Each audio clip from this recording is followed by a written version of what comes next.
ഏറ്റവും വേദനിപ്പിക്കുന്ന, ഏറെ സങ്കടപ്പെടുത്തുന്ന വാർത്തയാണ് ഈ നിമിഷം പങ്കുവയ്ക്കാനുള്ളത്. നമ്മുടെ എല്ലാവരുടെയും പ്രിയപ്പെട്ട ജാനകി അമ്മ ഇനി നമുക്കൊപ്പമില്ല. ആ വിയോഗ വാർത്തയാണ് പങ്കുവയ്ക്കാനുള്ളത്.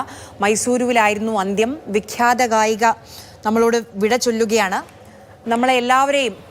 നമ്മളെല്ലാവരെയും സങ്കടപ്പെടുത്തിക്കൊണ്ട്, നമ്മളെല്ലാവരെയും മനസ്സിനെ വേദനിപ്പിച്ചുകൊണ്ട് ഗായിക എസ് ജാനകി ഓർമ്മയാവുകയാണ്.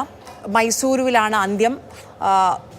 അസുഖബാധിതയായി ചികിത്സയിലായിരുന്നു എന്നുള്ളതാണ് നമുക്ക് ലഭ്യമാകുന്ന വിവരം. 1957 AVM പ്രൊഡക്ഷൻ്റെ വിധീൻ വിളയാട്ട് എന്ന തമിഴ് പടത്തിൽ സംഗീത സംവിധാനത്തിൽ ഒരു ടി ചലപതി റാവുവിൻ്റെ സംഗീത സംവിധാനത്തിൽ ഒരു ഗാനം പാടിക്കൊണ്ടാണ് സിനിമാ സംഗീത രംഗത്തേക്ക് ആദ്യ ചുവട് എസ് ജാനകി വെക്കുന്നത്. പക്ഷേ ആ പടം പുറത്തു വന്നില്ല. അത് കഴിഞ്ഞ് തൊട്ടടുത്ത ദിവസം തന്നെ MLA എന്ന തെലുങ്ക് പടത്തിൽ അരുദ്ര രചിച്ച പണ്ഡ്യാല നാഗേശ്വര റാവുവിൻ്റെ സംഗീത സംവിധാനത്തിൽ നീ ആശ ആദി ആശ എന്ന ഗാനം ആലപിച്ചുകൊണ്ട് സ്വന്തം മാതൃഭാഷയിലും തുടക്കം കുറിച്ചു. അത് ഒരു തുടക്കം മാത്രമായിരുന്നു. പിന്നീട് പല ഭാഷകളിൽ പല ഗാനങ്ങൾ, ആ സ്വരമാധുര്യം ഒരിക്കലും സംഗീതത്തെ സ്നേഹിക്കുന്ന ആളുകൾക്ക് മറക്കാൻ കഴിയില്ല. ആദ്യകാലത്ത് കൂടുതലും ദുഃഖഗാനങ്ങളാണ്. ആദ്യകാലത്ത് ഏറ്റവും കൂടുതൽ ദുഃഖഗാനങ്ങളാണ് എസ് ജാനകിക്ക് ലഭിച്ചിരുന്നത്. തെലുങ്ക് സിനിമയിലൊക്കെ പ്രത്യേകിച്ചും ക്ലാസിക് ഗാനങ്ങളിൽ കൂടുതലും ദുഃഖഗാനങ്ങളായിരുന്നു. തികച്ചും വ്യത്യസ്തമായൊരു ഗാനം ലഭിക്കുന്നത് 1958 ശൃംഗാര വേലനേ ദേവ എന്ന ഗാനമായിരുന്നു അത്. അങ്ങനെയാണ് ആ സ്വരമാധുര്യം നമ്മളിലേക്ക് എത്തിയത്. KB ശ്രീധരൻ നമുക്കൊപ്പം ചേരുന്നുണ്ട് ബംഗളൂരുവിൽ നിന്ന്. ശ്രീധരൻ, എസ് ജാനകി ഇനിയില്ല എന്നുള്ള ആ സങ്കടകരമായ വാർത്തയാണ്. ചികിത്സയിലായിരുന്നോ?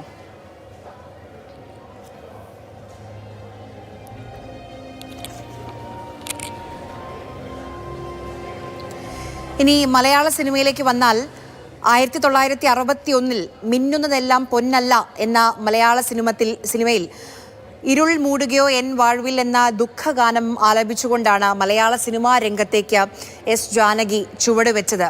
ഈ ഗാനം AVM സ്റ്റുഡിയോയിൽ വെച്ചാണ് അന്ന് റെക്കോർഡ് ചെയ്തിരുന്നത്. അന്ന് ഈ മലയാളം ഉച്ചരിക്കാനൊക്കെ എസ് ജാനകിക്ക് ചെറിയൊരു ബുദ്ധിമുട്ടുണ്ടായിരുന്നു.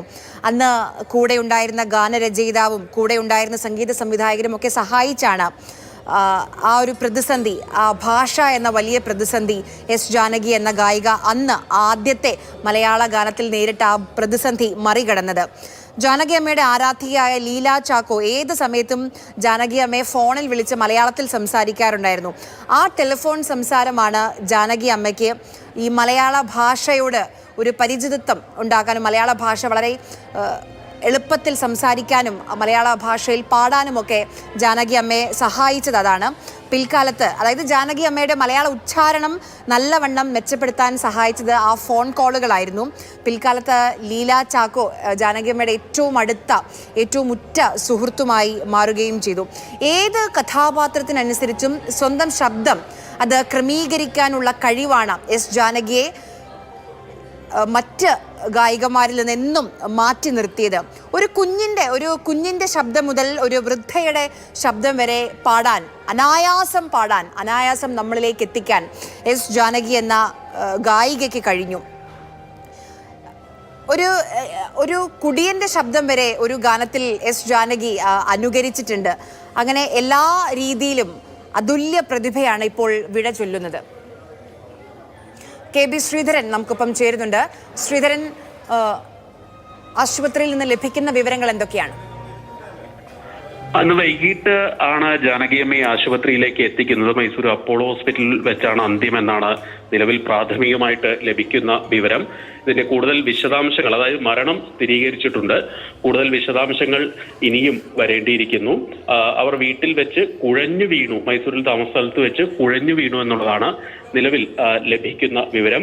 ഈ തമിഴ് സിനിമയെ ബന്ധപ്പെട്ട ചില ആളുകളൊക്കെ അത് സംബന്ധിച്ച് സമൂഹ മാധ്യമങ്ങളിൽ ഇപ്പോൾ പങ്ക് വെച്ചിട്ടുണ്ട്. ഏതായാലും സൗത്ത് ഇന്ത്യയുടെ, ദക്ഷിണേന്ത്യയുടെ വാനമ്പാടി എന്നൊക്കെയാണ്. നമുക്കറിയാം ജാനകി എന്ന് പറയുമ്പോൾ നമ്മളെല്ലാം ഒരു മാതൃഭാവത്തോടു കൂടി കാണുന്ന ഒരു ഗായിക.